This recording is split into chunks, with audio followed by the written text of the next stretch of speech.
Hello everybody, this is Zips from Total Gaming Network and CS Nation, and today we're going to take a look at Sonic and All-Stars Racing Transform, developed by Sumo Digital and published by Sega, naturally. Features 25 tracks and arenas from various Sega franchises over the years, and over 20 legendary All-Stars with their own transforming vehicle. This is directly from the Steam page. We are doing the PC version. It is available, I believe, on 360 and PS3 as well. Maybe the Wii U? I don't know. But all I know is what the PC version offers, and here it is.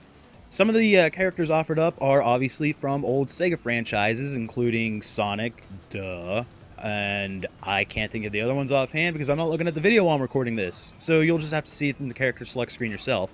But there are a couple of oddball choices, such as Wreck-It Ralph. Yeah, okay, I can kind of see that, even though he's not a Sega franchise specifically, but he's in the game. And if you have it on the PC version, there are the Team Fortress 2 characters, which is kind of neat.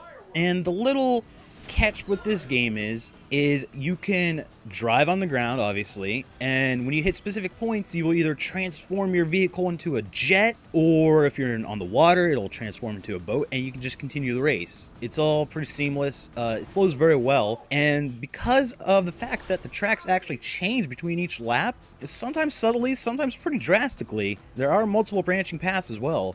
You might not even get to see some of those vehicles in each race. Some of them you might see them all the time.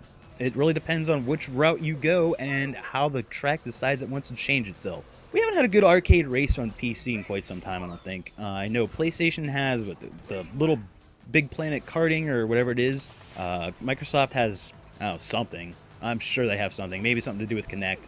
I'm not really sure. I haven't really kept up on the whole karting scene for quite some time. Last few good ones that I played were Mario Kart, obviously, and back on the PlayStation, I want to say 2. It was a Crash Bandicoot racing game, which I quite enjoyed. But beyond that, I haven't had much time with them. I'm mainly stuck with like more realistic racers. But this is a lot of fun. It's got weapons you can pick up, you can shoot at your enemies, but there's really nothing spectacular about them. There's nothing that really stands out as being from a specific Sega franchise, at least not that I've seen. So they're kind of generic weapons, but you know, they work.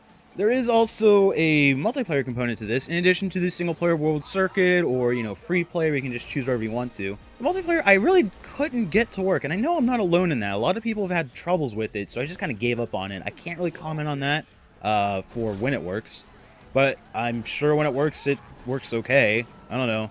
Don't quote me on that. Single player, however, offers World Circuit, which is, you know, typical standard fare. You got to place in, you know, rank 3 or above in order to proceed.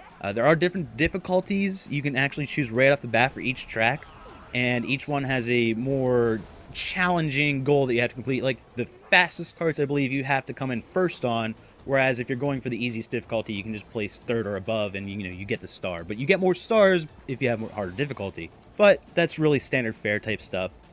This is a lot of fun. It runs really well. You might not, I don't know if the recording really is going to show the good frame rate well or not, especially since it was on Fraps and was taken away from my computer resources, and the fact that YouTube is going to compress this to 29.97 frame rate. Yay! But beyond that, there are a lot of kind of neat little quirks here too. Like I said, there's drifting, there's changing tracks, and sometimes you will even get this ability to transform into this super powerful all-star vehicle, which I only had happen to me once in the short time I got to play this. But when it happens, it's kind of unexpected. At least it wasn't unexpected for me, and I wasn't really sure what the heck's going on here. But I think after a little bit more playing with it, you'll get a firm grasp of what's going on. The cool thing is, though, it is only $30 on Steam. I say 30. It's probably worth 30 bucks, I'd say. It's definitely not a full price game, I don't think. But what is there is quite a bit of fun. If you're looking for some arcade kart style racer, yeah, it's great. Hopefully Sega can iron out, or Sumo Digital, whoever releases the patch, will be able to iron out the multiplayer issues so that more people can play. Also available on Steam is a 4-pack for 80 bucks, so that's not bad. You're saving 10 bucks if you really want to pick it up and get 3 of your friends. Yeah, check it out. You know, it's not the perfect arcade kart style racer, but since we haven't had one in a while on the PC, it's the best we've got right now. And it's still pretty good on its own, even if it was stacked up against some of those other racers on the other platforms. I will leave a link in the description below, so you can check it out on Steam if you want to.